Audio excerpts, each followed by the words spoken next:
All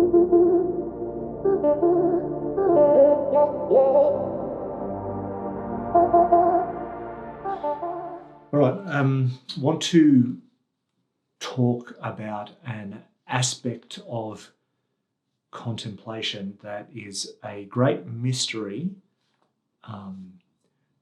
I'll seek to explain it just a bit, but explanations are always going to fall short until we actually experience it. The call is to experience it and to know it in our experience, our bodies, our emotions, not just have an idea of it, but I'll give an idea of it, just maybe to give us a bit of a sense of where we might be going. In the history of the church, those who have pursued contemplation in a very particular way have deliberately narrowed their world. They've shut themselves in cells. They have gone out into the desert. They've spent, they've joined monasteries and never left, which, gosh, it sounds a bit like being in the coronavirus, doesn't it? Here we all are in our private monasteries, locked up. Now, the reason they've done that to narrow their life so that life can go deep into the one thing necessary. But the great mystery that all contemplatives bear witness to, all those who know contemplation, say that even though they have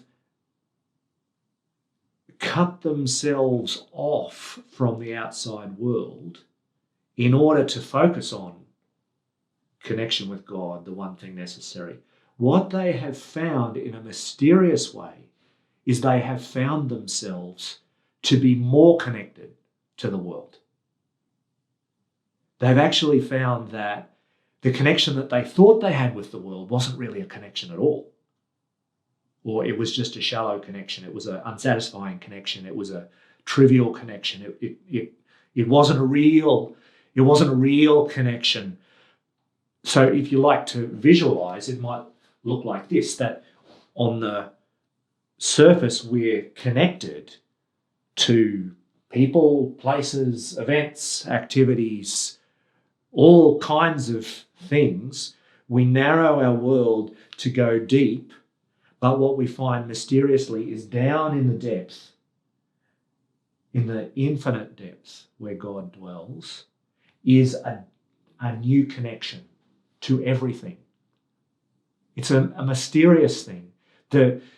Now, I'm not advocating that you all become monks or nuns, it's not what we're talking about at all. But the monk or the nun is a sign for all of us.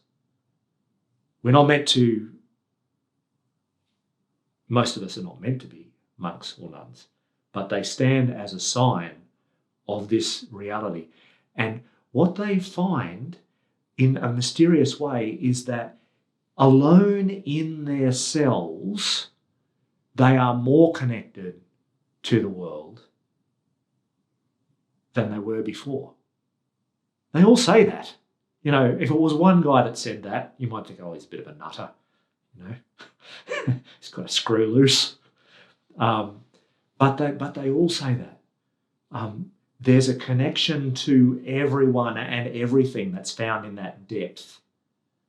A new kind of connection, a deeper kind of connection. Perhaps the outstanding symbol of this is Therese of Lisieux, who's possibly our most popular saint. Super popular, anyway. We all love Therese of Lisieux. Now, she's made the patron saint of missionaries. And in the world today, probably, I dare say, more Catholics have a devotion to Therese of Lisieux than probably to any other saint. So she's connected, if you like, to the whole world, to all the missionaries, and to so many of us feel connected to Therese of Lisieux, yet she was an enclosed nun. She lived in a convent. She moved in when she was 16 or something, and she never left. She bears witness. I mean, and there are countless other examples, but she's a standout, obvious example of how the one who becomes the enclosed contemplative with the narrower life actually, in a mysterious way, has the broader life, the more connected life.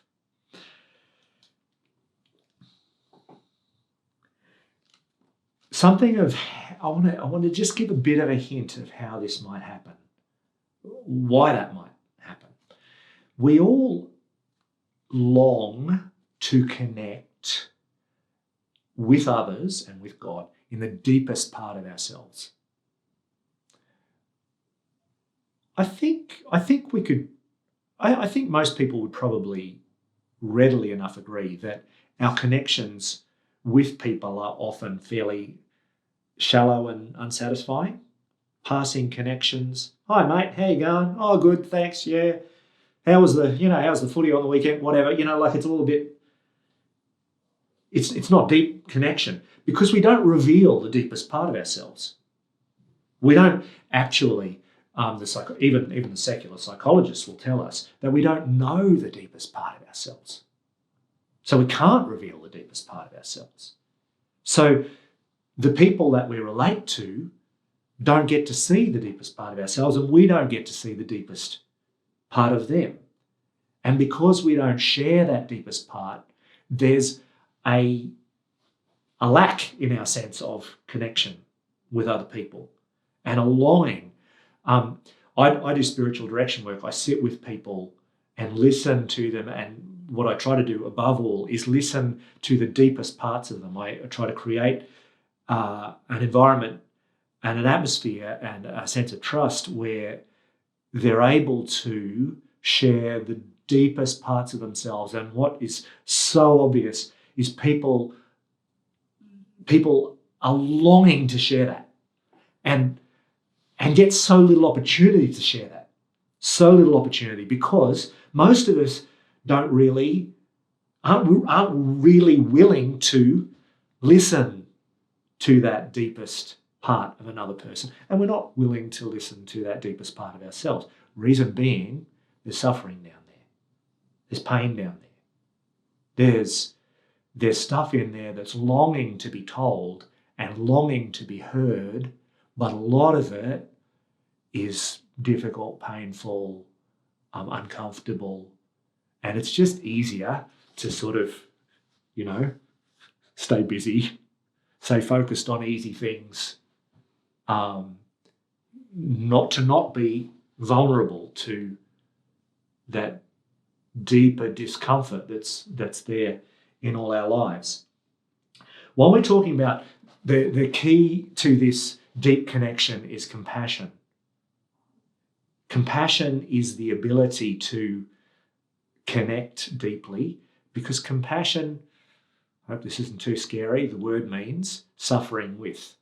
It means being willing to listen to somebody else's suffering. Now, what we tend to do when somebody is revealing a part of themselves that's a bit scary, a bit uncomfortable, a bit painful, we separate. I don't want to know about your pain. I don't want to know about your confusion. I don't want to know about your discomfort. Often we separate by trying to fix it. We say, oh, have you tried this? Have you tried that?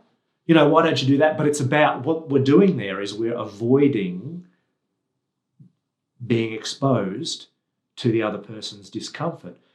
We're avoiding being exposed to the discomfort in ourselves that is triggered by the other person's discomfort. But what it means is we don't connect.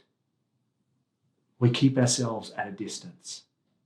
Now, the contemplative going deep has to be very brave, has to encounter his own vulnerability or her own vulnerability, has to encounter their own discomfort and mystery and powerlessness. But what that breeds is compassion. If I know the depths of me, then I'm open to the depths of you. Because actually our depths are the same. Your depths and my depths are not that different. We're all in our depths vulnerable and afraid and sad and confused. And that's actually okay if we can connect with each other there, if we can connect to God there, that's actually okay. It's not bad at all. In fact, it becomes this tremendous gift that my pain becomes the place of my connection with God and my connection with my brothers and sisters. And that connection is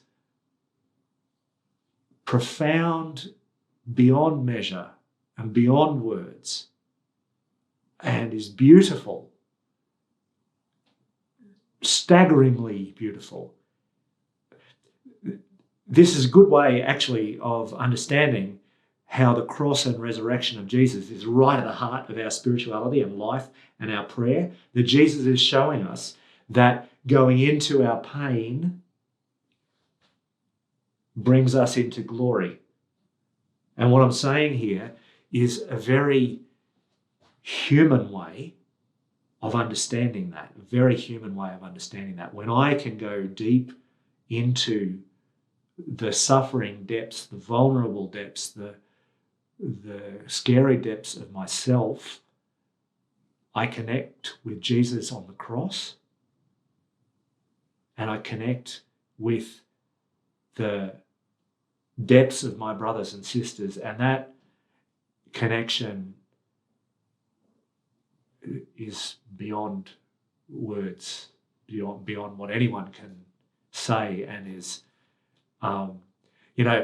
last thing I'll say in this part, I was saying earlier on in one of the previous segments that when we discover the one thing necessary, we realize it's a treasure that makes everything else seem like nothing. Not that we're being negative about everything else, but just that this is so great that even all those good things seem like nothing. Well, this connection with God and with others through our depths is so great that we realize that we actually didn't have a connection at all before. What we thought was a connection wasn't a connection, because this is connection.